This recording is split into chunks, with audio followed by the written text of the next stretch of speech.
आज हम लोग some basic concept of chemistry में स्टडी करेंगे मैटर्स के बारे में। ठीक है, आप लोग ऑलरेडी मैटर्स के बारे में पढ़ चुके हो। हम यहाँ पे एक क्विक रिवीजन करते हैं और फिर से हम सारे जो आपके मैटर्स रिगार्डिंग जो भी पॉइंट्स है उसको रिकॉल कर लेते हैं। तो देखिए, सबसे पहले हम जानते हैं कि आखिर मैटर क्या होता है। तो आपने इसका डेफिनेशंस पढ़ा है और आपने डेफिनेशन में ये जाना है कि मैटर्स कुछ भी हो सकता है जिसमें अपना मास होता है और वो स्पेस ऑक्यूपाई करता है। तो हम इसको कैसे डिफाइन कर सकते हैं? तो देखिए, हम इसको डिफाइन करते हैं कि anything which has mass and occupied space is called matter. ठीक है, कोई भी सब्सटेंस है अगर उसमें अपना मास है, ठीक है, और वो अगर स्पेस ऑक्यूपाई करता है तो आप उसको क्या बोलते हैं? आप उसको बोलते हैं मैटर, आप उसको बोलते हैं। तो एग्जांपल्स के लिए आप देख लीजिए, ठीक है। तो सभी चीज़ जो आपके आसपास है वो सब मैटर होते हैं, क्योंकि हर एक में क्या होता है? मास होता है और वो स्पेस ऑक्यूपाई करते हैं। जैसे देखिए, आप एग्जांपल्स के लिए यहाँ पे देख सकते हैं, ठीक है।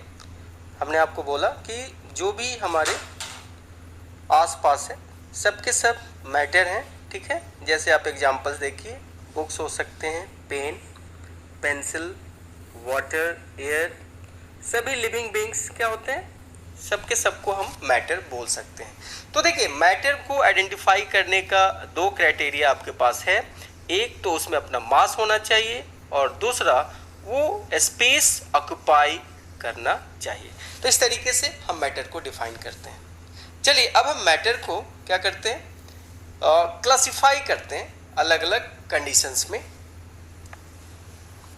तो देखिए, सबसे पहले हम डिस्कस करने जा रहे हैं कि फिजिकल स्टेट्स के बेसिस पे हम मैटर्स को कितने पार्ट्स में डिवाइड करते हैं। तो देखिए, मैटर्स को हम लोग 4 पार्ट्स में डिवाइड करते हैं on the basis of physical state, जिसमें जो प्लाज्मा स्टेट है वो हमारे सिलेबस में नहीं है, ठीक है।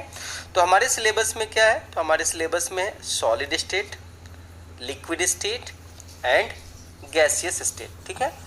अब देखिए, जितने भी ये फिजिकल स्टेट होते हैं हम इनको एक दूसरे में कन्वर्ट कर सकते हैं। जैसे अगर हमारे पास सॉलिड है, ठीक है, तो सॉलिड को अगर आप क्या कर देंगे? हीट देना शुरू करेंगे तो ये लिक्विड में बदल जाता है, ठीक है। तो इस प्रोसेस को हम बोलते हैं मेल्टिंग। उसी तरीके से अगर आप लिक्विड को और हीट देंगे तो ये गैस में कन्वर्ट हो जाता है और इस प्रोसेस को हम बोलते हैं वेपोराइजेशन, ठीक है। अब देखिए, प्लाज्मा में क्या होता है कि अगर आप गैस को क्या कर देते हैं? आयोनाइज कर देते हैं, ठीक है। तो जब गैस को आप आयोनाइज करते हैं तो गैस जो होगा प्लस माइनस में क्या हो जाता है? ब्रेक हो जाता है। तो इस कंडीशंस को हम लोग क्या बोलते हैं? प्लाज्मा बोलते हैं। यानी आप देख पा रहे हैं कि जब आप सॉलिड से इधर की तरफ जा रहे हैं तो आपको हीट की सप्लाई देना पड़ रहा है, ठीक है। यानी इधर जाने पे हीट एब्जॉर्ब हो रहा है, ठीक है। यानी इधर जाने को आप क्या कर रहे हैं? गर्म कर रहे हैं सब्सटेंस को।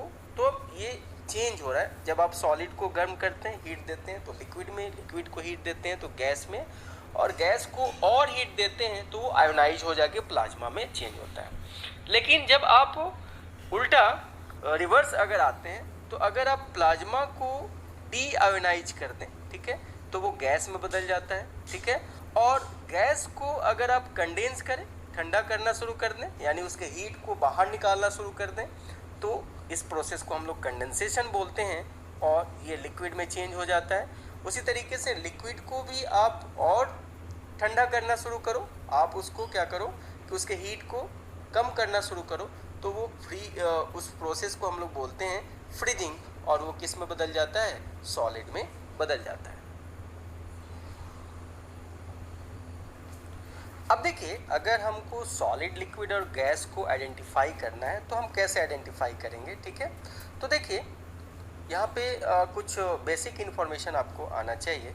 सॉलिड वो होते हैं जिनके वॉल्यूम और शेप दोनों क्या होते हैं? डेफिनिट होते हैं। जबकि लिक्विड की अगर आप बात करते हैं तो लिक्विड में वॉल्यूम तो डेफिनिट होगा, लेकिन उनका जो शेप होगा वो आपका डेफिनिट नहीं होगा। ठीक है, यहाँ पे हम नॉट डेफिनिट शेप।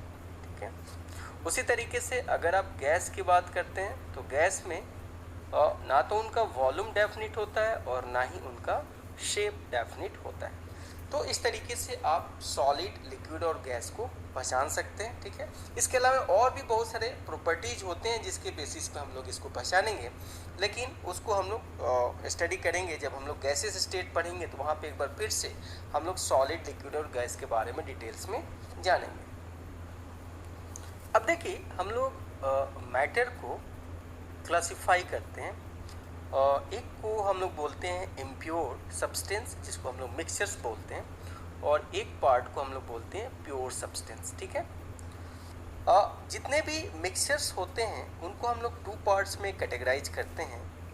1 पार्ट को हम लोग होमोजीनियस मिक्सचर्स बोलते हैं और सेकेंड पार्ट को हम लोग हेट्रोजीनियस मिक्सचर्स बोलते हैं। जबकि जितने भी प्योर सब्सटेंस होते हैं उनको हम 2 पार्ट्स में डिवाइड करते हैं, एलिमेंट्स एंड कंपाउंड्स।